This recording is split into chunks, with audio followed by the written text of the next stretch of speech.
लोगों को दे रहे फ्री एम्बुलेंस सेवा। शारदा चौधरी ने खोला क्वारंटीन सेंटर।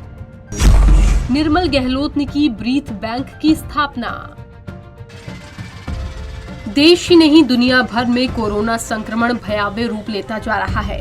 एक तरफ जहां पर कोरोना संक्रमण विकराल रूप धारण कर चुका है और आए दिन हम अस्पतालों से परेशान कर देने वाली तस्वीरों से भी रूबरू हो रहे हैं, लेकिन वहीं दूसरी तरफ मानवता पर आए इस संकट में कई लोग देवदूत का काम कर रहे हैं। तो चलिए आपको ऐसे ही 3 समाज सेवियों के बारे में बताते हैं जो कि इस कोरोना काल में मसीहा बनकर उभरे हैं।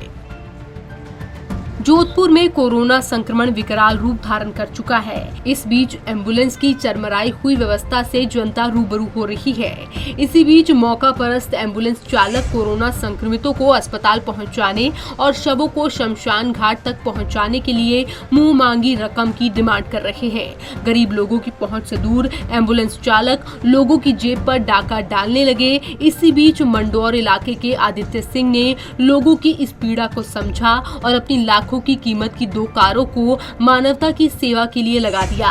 आदित्य सिंह ने अपने दोस्तों के साथ मिलकर ये काम शुरू किया और जहां से भी उन्हें कॉल आती और कोरोना संक्रमितों को अस्पताल पहुंचाने या फिर शव को शमशान घाट तक पहुंचाने के लिए कहा जाता तो वो और उनके दोस्त अपनी कार लेकर निकल पड़ते और अंतिम संस्कार तक की क्रियाओं में शामिल होकर संकट की इस घड़ी में मानवता की सेवा कर रहे हैं। कोरोना की चपेट में आने के बाद अपनों को भी दूरी बनानी पड़ती है। वहीं दूसरी तरफ जोधपुर की समाज सेविका शारदा चौधरी ने संकट की इस घड़ी में मानवता की सेवा करने का बीड़ा उठाया और जोधपुर के जय नारायण व्यास विश्वविद्यालय पुराना परिसर में 200 बेड लगाकर क्वारंटीन सेंटर तैयार कर दिया।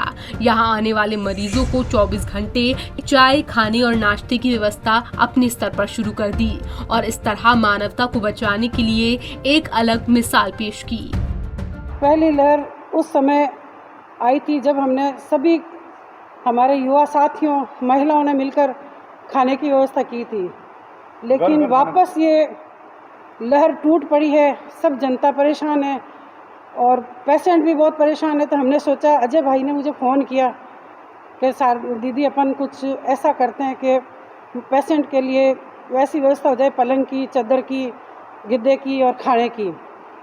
तो 11 बजे इन्होंने फ़ोन किया, 11:30 में आई, पूरा हॉल वगैरह देखा, सफाई वगैरह करवाई और बिस्तर वगैरह बैठ करके 4 बजे हमने तैयारी कर दी। हम यही चाहते हैं सेकंड लहर आई है, पेशेंट परेशान ना हो और सभी सुविधा उनको मिले। कोशिश यही करेंगे, कलेक्टर साहब, निगम आयुक्त, जेडी आयुक्त सभी ये चाहते हैं भाई इनको पूरी फैसिलिटी मिले। कोशिश हम यही करेंगे, उनको दवाई, डॉक्टर, नर्स, ऑक्सीजन की भी कोशिश कर रहे हैं। देखो बाकी यहाँ बेड पूरे, खाने की पूरी व्यवस्था है। वहीं तीसरा चेहरा है भारत के पहले ब्रीथ बैंक की स्थापना करने वाले समाज सेवी निर्मल गहलोत का। निर्मल गहलोत और उनके साथियों ने इस ब्रीथ बैंक को शुरू करने का निर्णय लिया। निर्मल गहलोत बताते हैं कि ऑक्सीजन की कमी होने पर उन्हें उनकी मां को एम्स अस्पताल में भर्ती करवाना पड़ा था। अगर घर पर ही व्यवस्था हो जाती तो वो अस्पताल में नहीं रहती। वहीं कुछ दिनों पहले उन्होंने अपने एक मित्र को भी ऑक्सीजन की कमी के चलते खो दिया था। इसके बाद निर्मल गहलोत ने अपने स्तर पर 10 मशीनें मंगवाई और आवश्यकता महसूस होने पर 25 और मशीनें मंगवाई। जब उनके साथियों को इन मशीनों के बारे में पता चला तो उनके साथी और समाज सेवी सामने आए और इस तरह जोधपुर में पहला ब्रीथ बैंक शुरू हुआ। मैं घर पे था, मेरा बर्थडे था, उस दिन माँ अस्पताल में घर पे था। हमारे राजस्थान में बछवारस एक त्यौहार होता है, उस दिन माँ हॉस्पिटल में, मैं घर पे 5-6 दिन माँ हॉस्पिटल में थी। और जब वो घर पे आई और बाद में मैं पता चला कि अगर घर पर ही अगर उनका इलाज हो जाता, अगर उनका ऑक्सीजन लेवल घर पर ही चेक करके और कोई माध्यम से उनको ऑक्सीजन दी जा सकती तो हॉस्पिटल नहीं भेजना पड़ता। अभी कुछ दिन पहले मेरे एक मित्र हैं, उनकी कोरोना के कारण और ऑक्सीजन लेवल कम हो गया, हॉस्पिटल उनको भर्ती कराया, लेकिन समय पर उनको ऑक्सीजन नहीं मिलने के कारण उनका देहांत हो गया।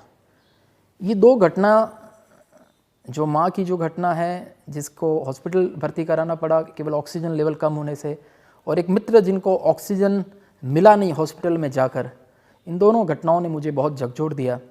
और मैंने एक संकल्प लिया कि मेरे जोधपुर में कुछ ऐसी ऑक्सीजन कॉन्सेंट्रेटर मशीन्स कुछ हो जिसके द्वारा लोगों को घर पर ही ऑक्सीजन दिया जा सके, इमरजेंसी में अस्पताल में उनको ऑक्सीजन दिया जा सके। और इसलिए पहले मैंने अपने लेवल पर ऐसे 10 ऑक्सीजन कॉन्सेंट्रेटर मशीन मैंने ऑर्डर करी।